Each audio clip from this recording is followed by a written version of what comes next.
Hey guys, welcome back to Let's Play Football Manager 2016 with Milan, and here we are now in January. We're in the middle of the transfer window, and indeed it is 2020. We're into the new decade now, and things are going quite well. We've only lost 2 games for top of the league, however we have drawn 7, which isn't very good. That's the second joint highest, in fact, yes. Oh, sorry, joint second highest, I should say, after, who was that? Perugia, who have 8. So that's not good, but that's why we haven't really, accelerated ahead of Juventus here. The surprise package are their rivals, Torino, here on 34, with Palermo as well. So all to play for. You're not seeing some of the more common teams, like Inter, Napoli are down here, even Udinese, Lazio are all the way down here. So it's a little bit different. Obviously, Roma just behind them. So there's still plenty to play for. Obviously, the fans are quite happy that we're getting the most out of Davide Calabria. They're still unhappy with Bertolacci, despite the fact he's gone to Inter Milan and been absolutely bar average. But this is how the sort of current state of affairs is. Everyone's happy with the finances. That's been pretty much a given.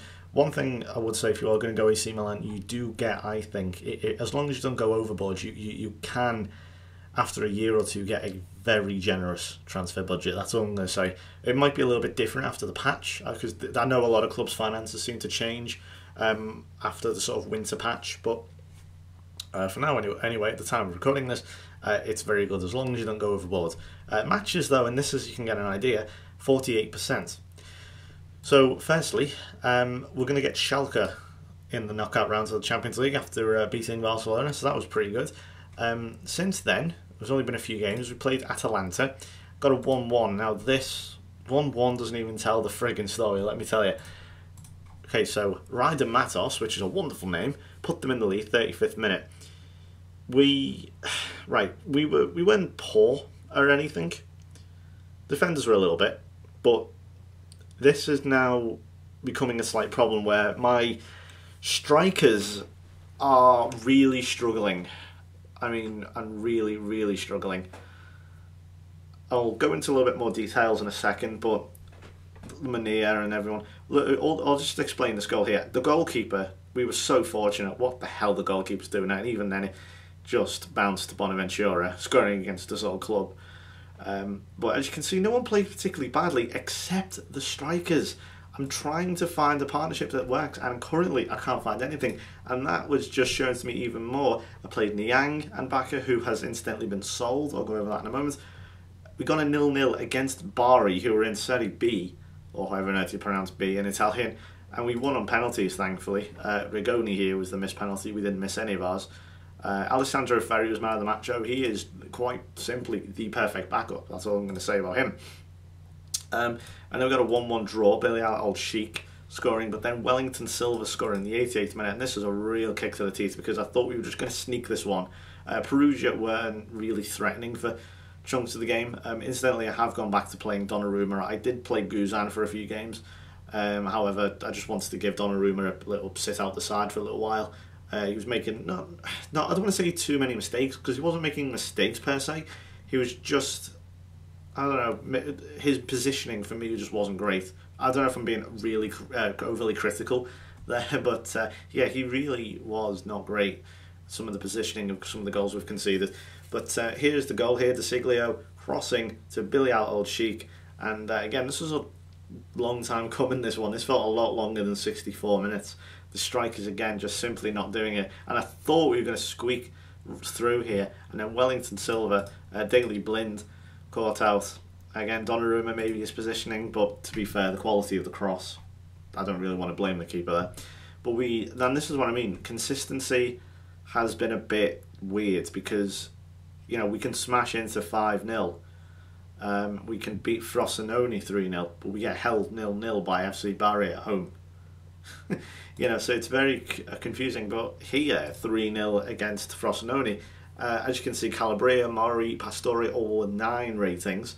Jeremy Menez this time not playing particularly greatly. Also started playing Felipe Grenier, who's a young, I introduced him I think in the previous video or two, young French right back, and he's done very well. I played him against Bari, and he started off a little bit tentatively, but as the game went on, he got better and better and better, and almost scored at one point, I think. Lovely finish by Mauri for the second goal there, I just want to say. But yeah, he played very, very well. I think at one point he was in contention for man of the match. I don't know why he didn't win it, to be honest.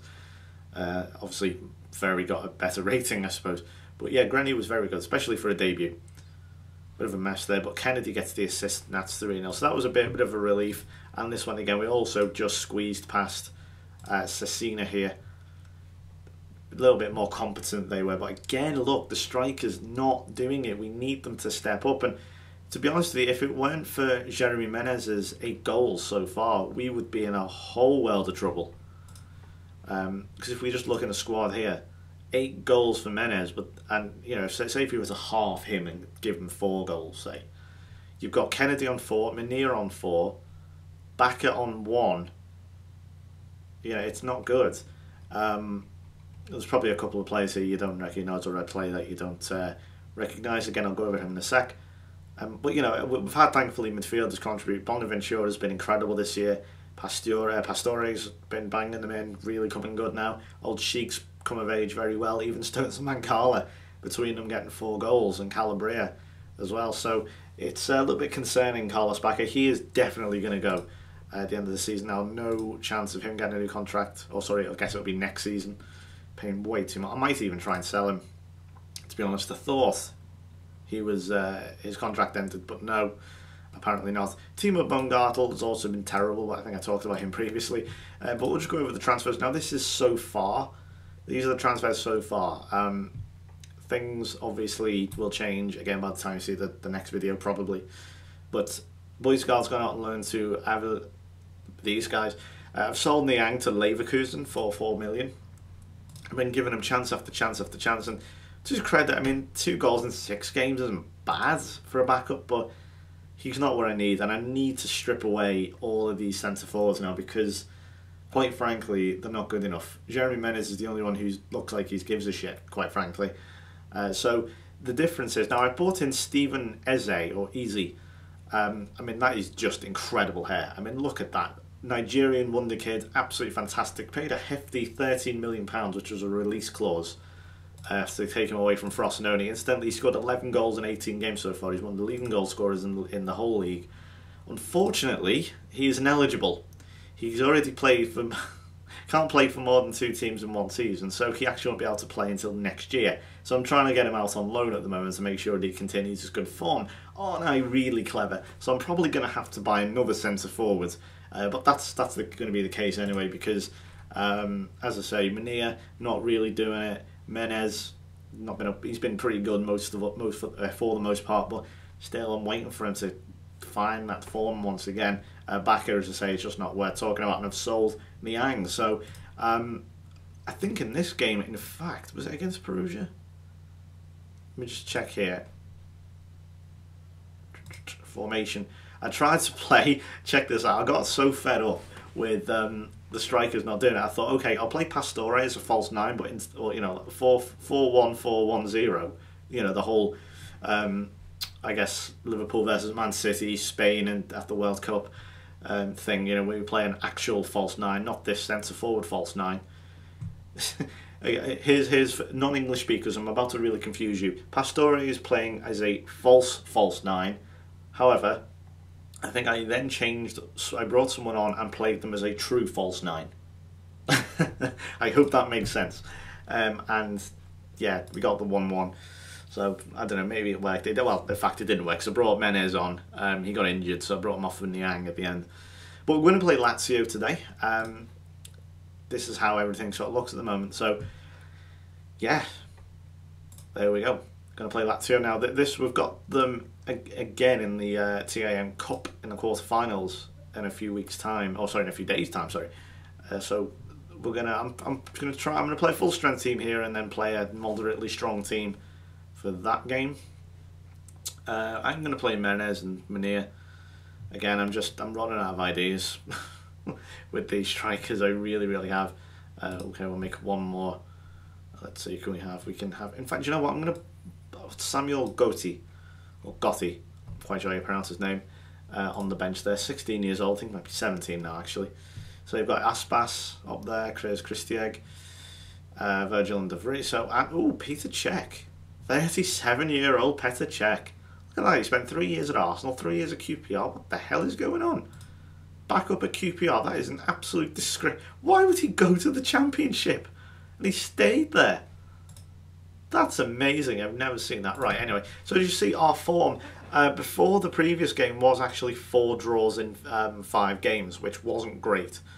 So I'm hoping to be able to sort this out and hopefully get back on some winning form. Now, in terms of, oh, for the love of God, 30 seconds, Aspas scores. Jesus Christ. Give me a break. Right. This leads me on to, anyway, to what I was about to say, and it's a good timing, because I'm probably going to leave, and I say probably, not definitely, leave Milan at the end of this year. And that is because I do think the series needs a bit of freshening up, not just for, or sorry, in a YouTube sense, but also just for my sanity.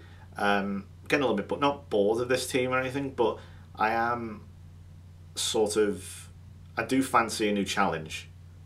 And generally, if I start playing another save, that is an indication that I do want another challenge, as per I talked about in a few videos ago when I started playing this Gretna 2008 save. That has tailed off incidentally, mainly because they're absolutely terrible.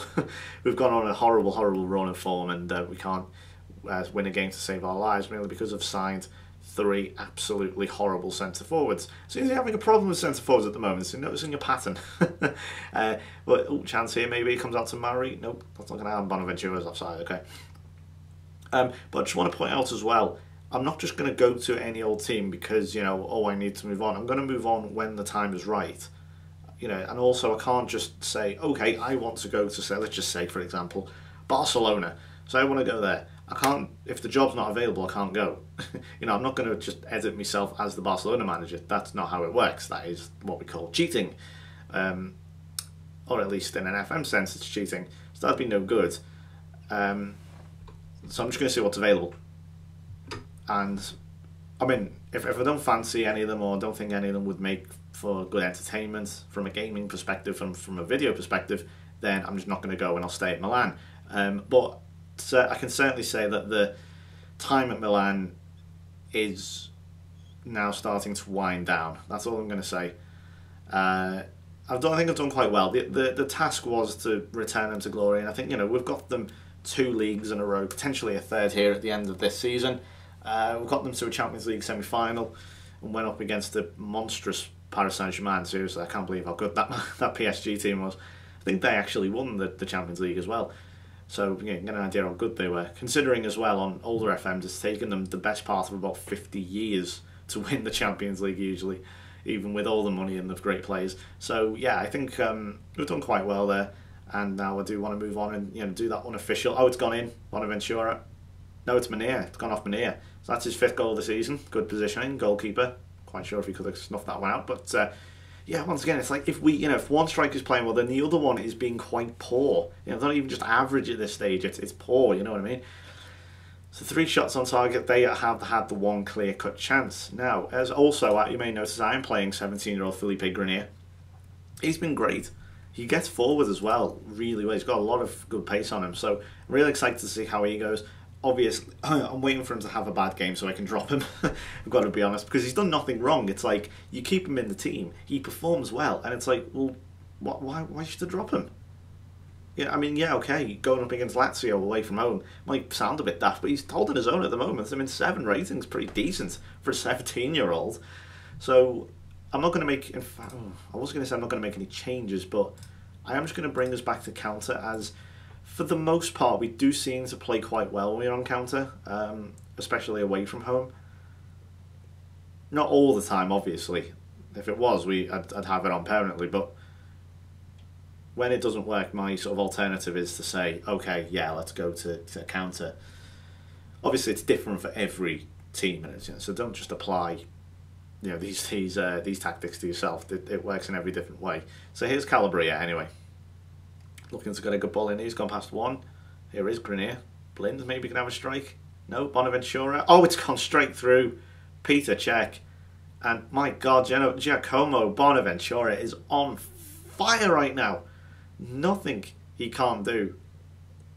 considering he was in the wilderness last year, he barely played for us. Oh, and Virgil off. Oh, goodness me, he's hit the bar. Well, here we come on. There's a real counter-attack. Bonaventura puts it forward to Mania. He's in the box, got to square it. It's back to Bonaventura again. He's made up some good ground. But again, it's pretty poor on the... Oh, straight away, next highlight. Oh, and again, the goalkeeper, man. I think he could have come for that. The game's not going to make a big deal of it, but I think, again, the goalkeeper here, Donnarumma, has shown a little bit of tentativeness. He didn't come out and catch the ball. You know, you're just naturally inclined to pick Donnarumma because he is so good, but he's just not doing it, and this is why. You saw Brad Guzan played a few games the other day, and he's. I think I might have to keep playing him because at the minute, Donnarumma, his positioning is just awful, and it's continually happening. So I'm going to take Menes off now. He's not done anything all game. You could blatantly see and hear me click the mouse there. I'm going to... God. Do you know what? I'm going to bring on here Samuel Gotti. I'm going to play him as an AMC. 16-year-old. Let's see if this guy is going to be a wonder kid. He's going to be a great player in the future. Let's give him his debut. I'll just show you his profile real quick. This is how he looks currently. I mean, for a 17-year-old, he turned 17 just a while ago. A few months ago, as you can see in September. Look at that potential, that's fantastic. Look at some of these stats though. I mean, I like the ones that stand out, obviously, the vision, the decisions, determination. Finishing's not bad, certainly for someone who is 17 years old. And that first touch, the passing, the technique, all the hallmarks are there to make this guy world class. So what I'm going to do is I'm going to pull him back here, play behind Munir, so now we have a straight up spine. Advanced playmaker in there. Let's give it a go and see how he does. Now, he's probably going to be underwhelmed, as most of the time when you do bring in a 16 or 17 year old for the debut, they end up with about an average rating of approximately 6.5 to 6.7, and that will most likely be the case here. But I'm hoping, because he is 5-star potential, that he might be able to conjure up something a bit special. But here we go, control. Let's see what we can do here. I'm also going to make one final change. Let's see, who can we bring off? See, no one's really... Yeah, I'm just trying to think. The problem is, this is my strongest team. I just feel that I would like to perhaps bring on Pastore or Old Sheik, but the problem is Calabria is a match winner, and so is Bonaventura, especially on his form. So I'm actually not going to make any changes.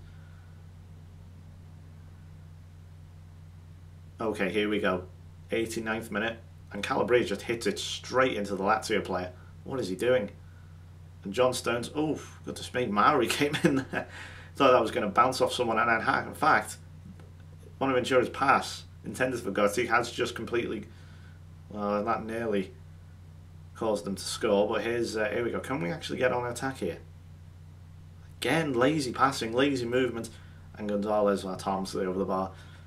I've got to question again the added time. What is going on? 2 minutes.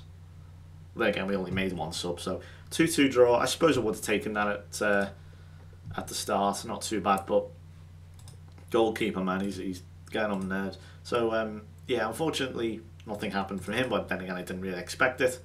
I keep getting this fucking question. This is just so boring. Thankfully, you don't have to answer them, so no real time to complain. This is how the table looks then. So we're top still by 2 points. There, as you can see, there is Stephen Eze. He is top goal scorer. Obviously, he won't be unless I loan him out back to Frosinone or someone. And yeah, so Bonaventura, as you can see, just outside or just off the top there in the average rating. We'll just have a look at more of these in detail. This guy, look at them two Palermo players at the top there with their assists. Jose Mori is in 4th. Calabria's in 5th for average ratings. There's Mori again, Pastore. So you can get an idea of how well this team is playing overall, just not in the goals department. Which is funny, because if you look in a bit more detail here, we've scored the most, or the second most goals behind Palermo, who are, God almighty, absolutely flying. So the problem is, it's given off an impression that we're playing a lot worse than we actually are. And that can happen sometimes on Football Manager, especially when you're at a club that can at times just coast through games. You know, it's like you can just pick up 1 and 2-0 wins and you don't even think about them. You know, they're just, you go right through them and go, great, as expected, 3 points, we go on, and you just do that, you know, until you get to the next big game against, you know, one of your rivals or a title challenge or something like that. So I think in this then, 50% of the games we played have been wins, but 8 draws. I think if we perhaps, you know, had won a few more than the ones that we actually drew, we'd be far, far, far further ahead of Juventus here. But let's face it now, look, Torino and Palermo, and I guess Roma as well, are firmly in this title race. So there's plenty left to do. So I will join you probably, let's see when's a good one. Well, shall we do it for... I want to say that the Schalke game is a little bit too far away. I think maybe Fiorentina. I'll have a think. It'll be around here somewhere. As late as the Schalke game. In fact, we've done a lot of Champions League games. We'll do another Serie A game. We'll maybe do it against Fiorentina or Genoa. I think that'll be a good one. So join me for that, please, as we come, as I think we are, to the end of the AC Milan save. There's probably going to be a few episodes left, of course. I think we've got to about nearly 50 now. I think this is number 49, you know, so I think 50 is, around about 50 is a good number for us to say, okay, yeah, we've done quite well there, let's move on now and try and find another team. Incidentally, we'll just leave you with the jobs list currently. This is how the job centre looks. Now, bear in mind, I don't have Spain active yet. I've added them, so I'm not sure if their jobs are going to be coming up. I don't know why this is open in the thing. Why does it show you assistant manager jobs when you can't apply for them? That's just bizarre. Well, the Newcastle job's open there. Obviously, we're not going to go international yet. The idea, of course, as I say, was to win all the league titles in Europe. That is my sort of mini aim. It's a sort of mini pentagon. I don't know, hexagon, dodecahedron. I don't know, whatever it is. That's sort of like the big aim of this Football Manager career, is to try and win as many European leagues as I can, or the major leagues. So, yeah, that's pretty much going to do it for me. So thank you very much for watching. If you enjoyed the video, please leave a like, and I will see you next time for more Football Manager. See you then. Bye-bye.